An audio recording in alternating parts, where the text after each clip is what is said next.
భారతీయ జనతా యువ మోర్చా గుంటూరు జిల్లా ఆధ్వర్యంలో స్థానిక గుంటూరు హిందూ కాలేజ్ సెంటర్ వద్ద గాంధీ విగ్రహాన్ని శుభ్రం చేసి పూలమాలలు వేసి అక్కడి నుంచి ర్యాలీని మొదలు పెట్టడం జరిగింది. యువ మోర్చా జిల్లా ప్రధాన కార్యదర్శి తుంగ యశ్వంత్ ఆధ్వర్యంలో హర్ ఘర్ తిరంగా యాత్రలో భాగంగా సమాజంలో జాతీయ భావాల్ని పెంపొందించే దిశగా జాతీయ జెండాలతో పెద్ద ఎత్తున బైక్ ర్యాలీ నిర్వహించడం జరిగిందని తెలిపారు. ఈ ర్యాలీని బీజేపీ సీనియర్ నాయకులు జూపూడి రంగరాజు జెండా ఊపి ర్యాలీని ప్రారంభించారు. ఈ ర్యాలీలో ముఖ్య అతిథిగా తూర్పు శాసనసభ్యులు నసీర్ అహ్మద్ బైక్ ర్యాలీలో పాల్గొని మాట్లాడారు. స్వాతంత్ర దినోత్సవం సందర్భంగా ఈ తిరంగా ర్యాలీలో పాల్గొన్నందుకు ఎంతో సంతోషంగా ఉందని, అలాగే ప్రస్తుత యువత కూడా దేశభక్తి భావాలను పెంపొందించుకుని నవ సమాజం కోసం అడుగులు వేయాలని, తద్వారా ఈ దేశ భవిష్యత్తు యువత మీదే ఆధారపడి ఉందని, ప్రతి యువతి యువకుడు జాతీయ భావాలను పెంపొందించుకుని మనకు పెద్దలు చూపిన మార్గంలో నడవాలని, అలాగే అందరూ ఒక్క మాటకై నిలబడాలి.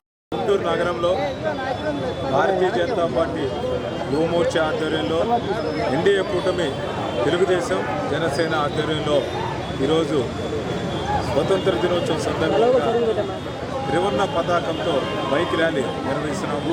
దీనికి ముఖ్య అతిథిగా గుంటూరు ఈస్ట్ ఎమ్మెల్యే నజీర్ గారు, మరి భారతీయ జనతా పార్టీ సీనియర్ నాయకులు రంగరాజు గారు ఇచ్చేసి ఉన్నారు. ఈ యొక్క ర్యాలీ ముఖ్య ఉద్దేశం ఈ దేశం 2047 సంవత్సరానికి విశ్వగురుగా అవతరించడానికి, అలానే యువత అందరూ కూడా చదువుతో పాటు వారి యొక్క విద్యా ప్రమాణాలు పెంచుకుంటూ స్కిల్ డెవలప్మెంట్ ద్వారా అనేక రకాల కార్యక్రమాలు ఉజ్వల భవిష్యత్తు సాధించడం కోసం, ఇలాగే అనేక ఇంజనీరింగ్ కాలేజీలు, మెడికల్ కాలేజ్ ద్వారా కూడా వారి అభ్యున్నతికి ఈ యొక్క దేశంలో మంచి అవకాశాలు ఉన్నాయని కూడా తెలియజేస్తూ, ఈ యొక్క దేశంలో అన్ని మతాలు అందరూ ఒకటే అని ఒక నినాదం కోసం ఈ యొక్క బైక్ ర్యాలీ నిర్వహిస్తున్నాము. దీన్ని విజయవంతం చేసిన అందరికీ కూడా ధన్యవాదాలు.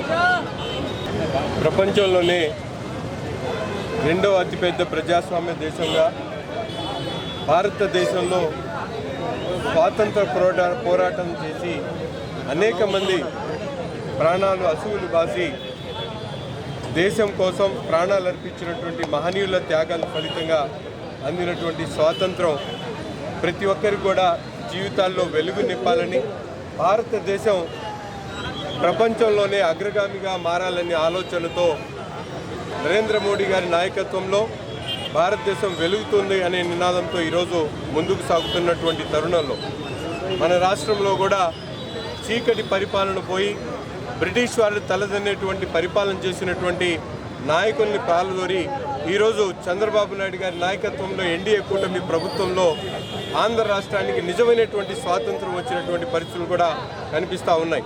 ఎందుకంటే బ్రిటిష్ వారు ఏ విధంగా లేనటువంటి నల్ల చట్టాలను తీసుకొని వచ్చి ప్రజలను మభ్యపెట్టారో, అదేవిధంగా పాలనలో ఉన్నటువంటి అనేక మంది నల్ల చట్టాల జోలికి వెళ్లకుండా ఈరోజు ప్రజాస్వామ్యాన్ని, స్వాతంత్ర ఆశలను నెరవేర్చేటువంటి విధంగా ఉండాలని చెప్పి మనస్ఫూర్తిగా కోరుకుంటూ ఈ కార్యక్రమాన్ని తీసుకున్నటువంటి ఎన్డీఏ కూటమి, ముఖ్యంగా బీజేపీ పార్టీ పెద్దలందరూ కూడా పేరు పేరున ధన్యవాదాలు తెలుపుతా ఉన్నాం.